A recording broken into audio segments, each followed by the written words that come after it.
Hello friends. Welcome back to black horror Hindi channel. उम्मीद है कि आप सब बहुत अच्छे होंगे।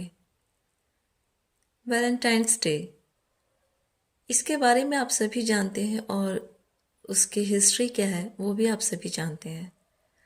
ये एक ख़ास दिन होता है अपने प्यार को इजहार करने के लिए जिससे आप प्यार करते हैं। हालांकि मैं पर्सनली ऐसा नहीं मानती हूँ। एनीवे, इस दिन जो लव बर्ड्स होते हैं वो मिलते हैं, प्रपोज करते हैं, इस दिन को यादगार बनाने की कोशिश करते हैं।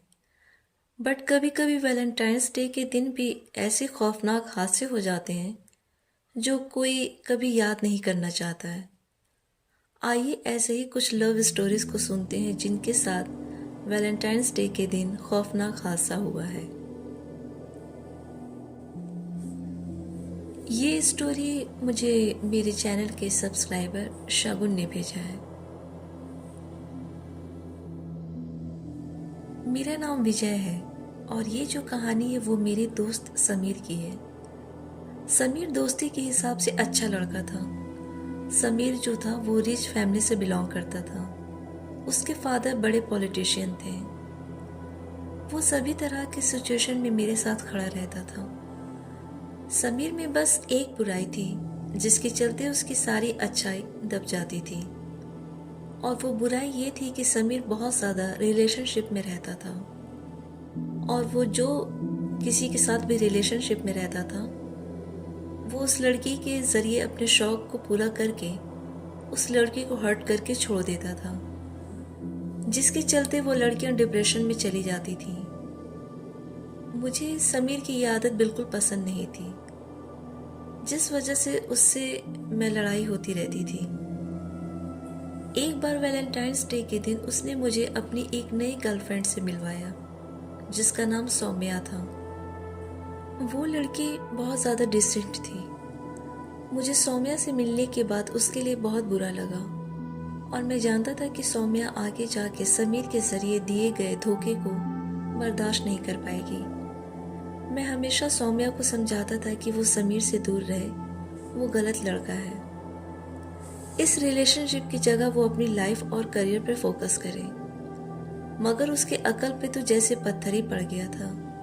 मैं जब भी उसे समझाता तो उसे ऐसा लगता कि मैं समीर से जेलस करता हूँ, इसलिए मैं ऐसा बोल रहा हूँ। फिर बहुत दिनों तक मेरा ना तो सौम्या से मिलना हुआ और ना समीर से। फिर एक रात मेरे पास सौम्या का फ़ोन आया। मैंने फ़ोन रिसीव किया तो पता चला कि सौम्या कॉल पे बहुत रो रही थी। मुझे जिस चीज़ का डर था वही हुआ। सौम्या ने मुझे बताया कि समीर ने उसे प्रपोज करने के बहाने पार्क में बुलाया। वहाँ बुलाकर समीर ने सबके सामने सौम्या की बहुत इंसल्ट की और उसके कैरेक्टर के बारे में भी गलत बोला।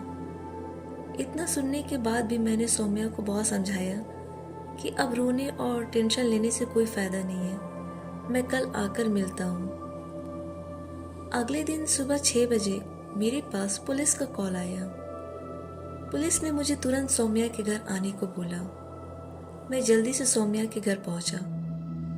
मैं जब उसके कमरे के अंदर देखा तो मेरा पूरा शरीर फ्रीज हो गया था। सौम्या की डेड बॉडी जमीन पर पड़ी थी, जिसके हाथ में एक सुसाइड लेटर था और जिसमें साफ साफ समीर का नाम मेंशन था। सौम्या के पेरेंट्स बहुत बुरी तरह से रो रहे थे। इसके बाद पुलिस ने मुझसे पूछताछ की। मैंने पुलिस को सब कुछ सच बता दिया। बट अगले दिन मुझे पता चला कि समीर के पापा ने इस केस को क्लोज करवा दिया है। फिर 2 दिन के बाद समीर मुझसे मिला। मैं उसे देखते ही बहुत बुरी तरह पिटा। समीर जैसे तैसे अपनी जान बचाकर वहां से भाग निकला, लेकिन मेरा गुस्सा अभी भी शांत नहीं हुआ था। 6 महीने के बाद समीर मेरे पास कॉल करके मुझसे मिलने के लिए बोलता है, बट मैं मना कर देता हूँ। लेकिन वो बहुत ज़्यादा रिक्वेस्ट करता है। फिर मैं उससे तुरंत मिलने गया।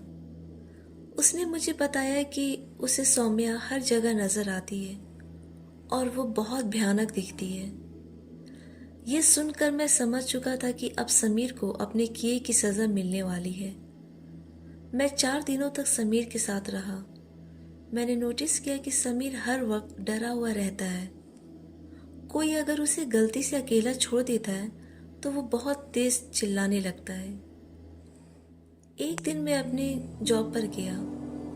मुझे पता लगा कि आज 13 फरवरी है और आज की मेरी नाइट शिफ्ट है।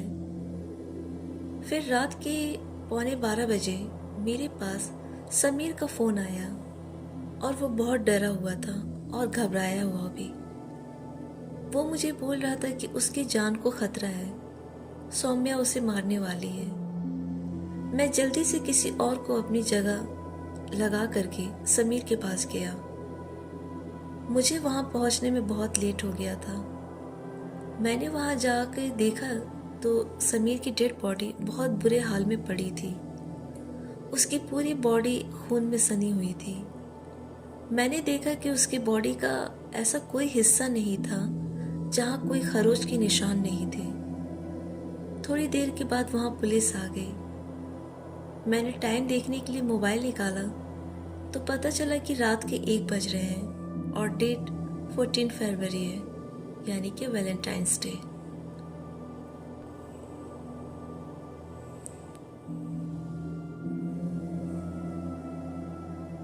मेरा नाम वैभव है, बट आज से 1 साल पहले की बात है जिस दिन वैलेंटाइंस डे था, जो हमारी लाइफ का सबसे डरावना दिन बन गया था। मैं जॉब के काम से बेंगलुरु सिटी में अकेले शिफ्ट हुआ था। मैं नेचर से थोड़ा शाई था, इसलिए मैं सभी से कम ही बात करता था। बेंगलुरु में सेटल होने के कुछ दिन के बाद ऑनलाइन मेरी बात एक लड़की से होने लगी जिसका नाम प्रियंका था। बातों ही बातों में पता चला कि वो तो मेरी क्लासमेट थी। वो बहुत ज़्यादा टॉकेटिव थे। धीरे धीरे मेरी उससे दोस्ती होने लगी और आगे जाके हम दोनों रिलेशनशिप में आ गए। मुझे प्रियंका के साथ ज़्यादा से ज़्यादा टाइम स्पेंड करना अच्छा लगता था। मैं जब भी जॉब से फ्री होता या मेरा हॉलीडे होता तो मैं उससे ज़रूर मिलने जाता था। वो बेंगलुरु से थोड़ी दूर ही रहती थी, मगर कुछ ही हफ्तों के बाद वो मेरे घर के पास रहने के लिए शिफ्ट हो गई। फिर वो दिन आया जिसका हम दोनों को बेसब्री से इंतज़ार था, वैलेंटाइंस डे। मगर उस दिन मैं जॉब से रात के 9:30 बजे फ्री हुआ। मैं प्रियंका के पास गया। तब हम दोनों ने डिसाइड किया कि हम किसी पार्क में जाएंगे। हमारे घर से थोड़ी दूर एक पार्क था जो थोड़ा जंगल का एरिया था। उस पार्क में कोई नहीं था, बस हम कपल्स थे। जिस हिसाब से हमें प्राइवेसी चाहिए थी उस हिसाब से वो पार्क बेस्ट था। हम दोनों उस पार्क में गए तो पार्क अंदर से काफ़ी बड़ा था। उस पार्क में लाइट्स नहीं थी। हम दोनों उस पार्क के एंड में जाके एक बेंच थी जिस पर हम बैठ गए। उस बेंच के पास एक बड़ा सा पेड़ था। थोड़ी दूर तक वहाँ सब कुछ नॉर्मल रहा। फिर उसके बाद हमें ऐसा लगा जैसे उस पेड़ पर से हमें कोई देख रहा है। हमने इसे इग्नोर किया। फिर हमें पेड़ पर हलचल होने की आवाज़ आई। हमने फ्लैश ऑन करके पेड़ पर देखा तो हमें एक काली परछाई नजर आई और एक ही सेकंड में वो परछाई गायब भी हो गई थी। हम दोनों जैसे ही वहाँ से जाने के लिए बेंच से उठे तो हमें उस पेड़ से किसी के नीचे कूदने की आवाज़ आई। उस वक्त हम दोनों की नज़र एक झूले पर पड़ी जो बहुत तेज़ी से अपने आप झूल रहा था और उस वक्त हवा बिल्कुल भी नहीं चल रही थी। फिर हम दोनों वहाँ से भागने लगे। हम पार्क के गेट से थोड़ा दूर ही थे, तभी प्रियंका का पैर किसी चीज़ से टकराने की वजह से वो ज़मीन पर गिर गई। मैं उसे संभालने के लिए वापस पीछे गया। मैंने प्रियंका को उठाया। मैं उसके हाथ को पकड़कर वहाँ से दौड़ने ही वाला था, तभी प्रियंका ने मेरा हाथ कसकर पकड़ लिया। उसने मेरे हाथ को इतना कसकर पकड़ा हुआ था कि मुझे अब दर्द होने लगा था। प्रियंका के चेहरे पर अब डर की जगह तेज गुस्सा था। उसकी आंखें पूरी काली हो चुकी थी और चेहरा पूरा सफेद पड़ गया था। वो अब मुझे खींचते हुए उस पेड़ की तरफ ले जाने लगी। मैं अपनी पूरी ताकत लगा करके भी उससे छूट नहीं पा रहा था। वो मुझे उस पेड़ के पास ला चुकी थी। फिर मैंने दूसरे हाथ से प्रियंका का हाथ पकड़ा और हनुमान चालीसा पढ़ने लगा और प्रियंका के साथ भागने लगा वहां से। प्रियंका बहुत डरावनी आवाज निकाल रही थी। मैं उन आवाजों पर ध्यान नहीं दिया और मैं फाइनली पार्क के बाहर आ गया। पार्क के बाहर आते प्रियंका भी अब नॉर्मल हो चुकी थी। उस रात मैं प्रियंका को अपने घर ले गया था। मैं उस दिन इतना डर गया था कि रात में सो नहीं पाया था और प्रियंका का मुझसे भी बुरा हाल था। वो बहुत बुरी तरह कांप रही थी। मैं उसको काफी देर तक हग करके उसे थोड़ा नॉर्मल फील कराया। मैं आज भी उस वैलेंटाइंस डे को याद करके डर जाता हूँ। उस दिन हमारे साथ कुछ भी हो सकता था।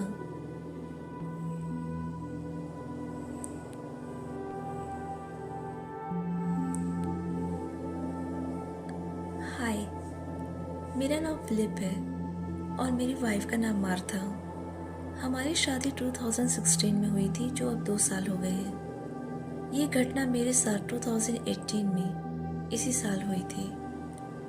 मेरी वाइफ को सीनिक जगह बहुत पसंद थी, सो वैलेंटाइंस डे से एक दिन पहले टाउन से बाहर मैं उसे हिल स्टेशन लेकर जाता हूँ। हम एक होटल में ठहरते हैं। वैलेंटाइंस डे वाले दिन मैं और मार्था बहुत घूमते हैं, रोमांटिक डिनर करते हैं।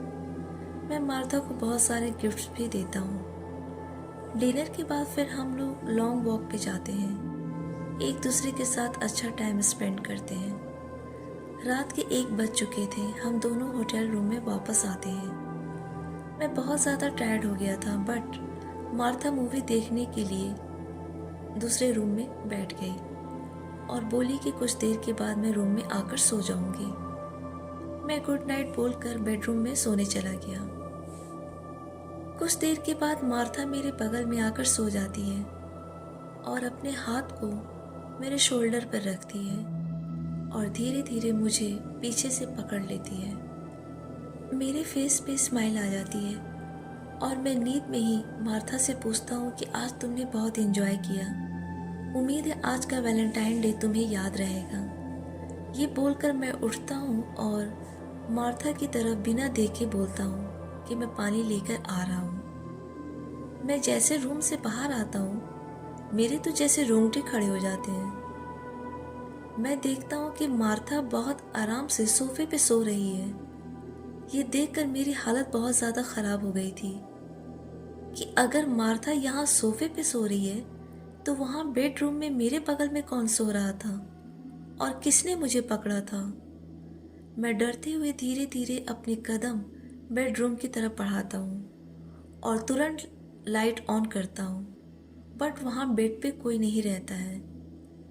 मैं अगले दिन मॉर्निंग में मार्था से पूछता हूँ कि क्या कल रात मूवी देखने के बाद तुम बेडरूम में मेरे बगल में आकर सोई थी। मार्था बोलती है कि नहीं, कल रात उसे कब नींद आ गई उसे पता ही नहीं चला और वो मूवी भी पूरी नहीं देख पाई थी। जब हम लोग चेकआउट करते हैं तब मैं होटल मैनेजर से पूछता हूँ, बट वो मेरी बातों को इग्नोर करता है। फिर वहाँ होटल में एक काम करने वाले लड़के ने मेरी बात सुन ली थी और फिर मुझे बताया कि सर, आप जिस रूम में रुके थे उसके जस्ट बगल वाले रूम में 4 साल पहले हस्बैंड वाइफ आए थे, बट किसी रीज़न से दोनों में झगड़ा हुआ था और हस्बैंड ने अपनी वाइफ का मर्डर कर दिया था और उस वाइफ की आत्मा आज तक भटक रही है और किसी न किसी कपल को परेशान करती है।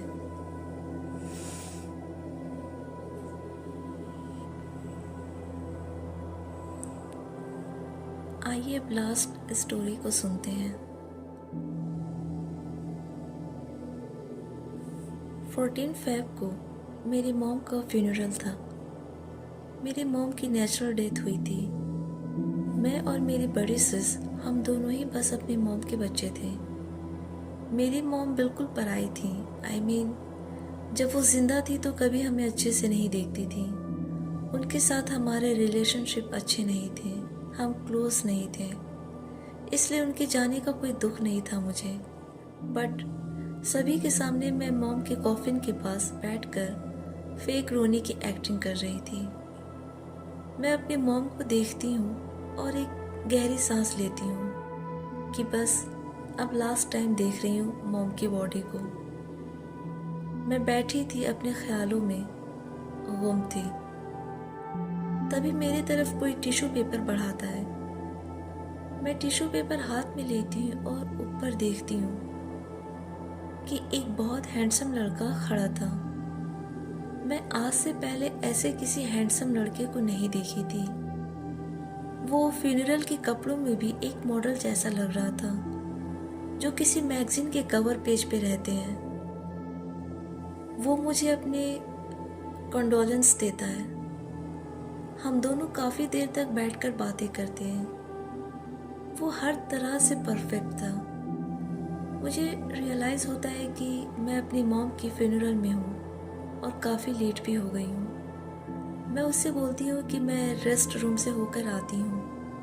मैं रेस्ट रूम जाती हूँ और मिरर को देखकर अपने मेकअप को टचअप करने लगती हूँ। मैं उस हैंडसम लड़के को इम्प्रेस करना चाहती थी।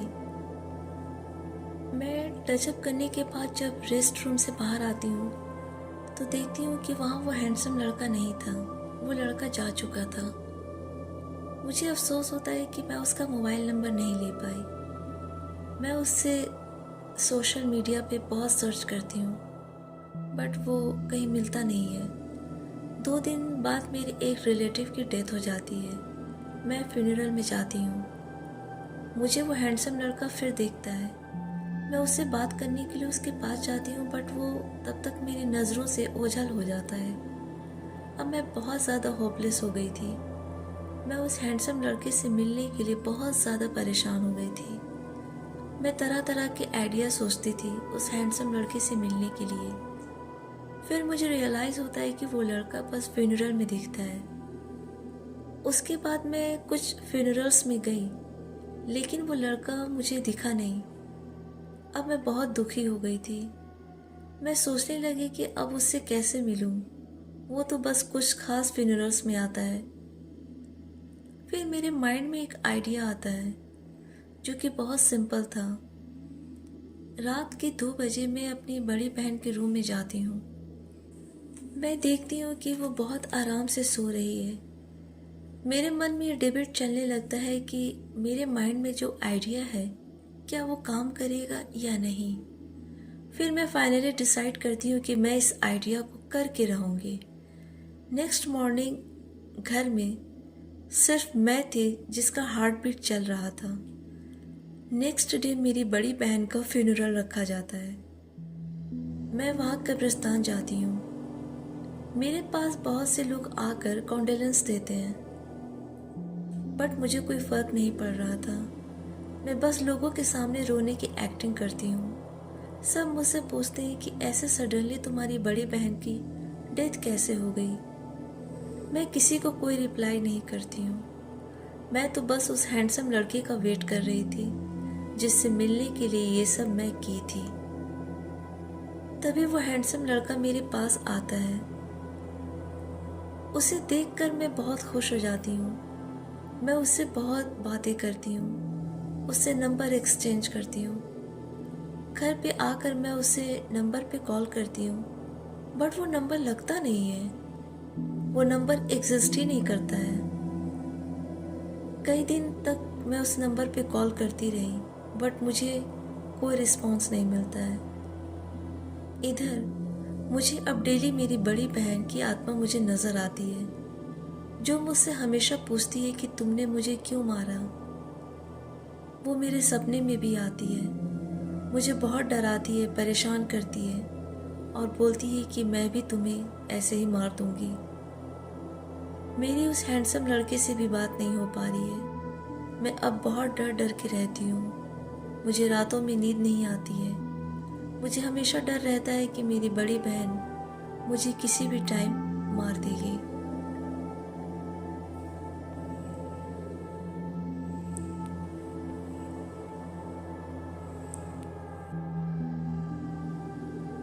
दोस्तों, ये लास्ट स्टोरी काफ़ी अजीब थी। ये कहानी मुझे दूसरे साइट से मिली थी, रेडिट से नहीं। अब ये फेक है या रियल ये मुझे नहीं मालूम, बट वो कैसी लड़की थी जो एक लड़के से मिलने के लिए अपनी बड़ी बहन का मर्डर कर देती है। अगर ये स्टोरी रियल भी है तो वो मर्डर करने के बाद ऐसे कैसे इतना फ्री, इतना आज़ाद घूम रही है। इसके बाद मेरे मन में ये सवाल है कि वो लड़का कौन था जो सिर्फ फ्यूनरल में नजर आता था। उस लड़के ने जो नंबर दिया वो नंबर भी एग्जिस्ट नहीं करता है। क्या वो कोई आत्मा है? आपकी क्या राय है इस लास्ट स्टोरी पे? क्या आप कुछ बता सकते हैं? आप हमें कमेंट में ज़रूर बताएं।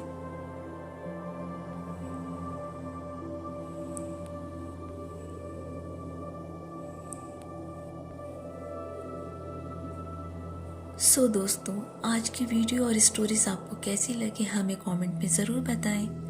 आपके अच्छे अच्छे कमेंट्स पढ़कर मुझे बहुत मोटिवेशन मिलता है। और प्लीज़ आप लोग वीडियो को लाइक भी कर दिया करें।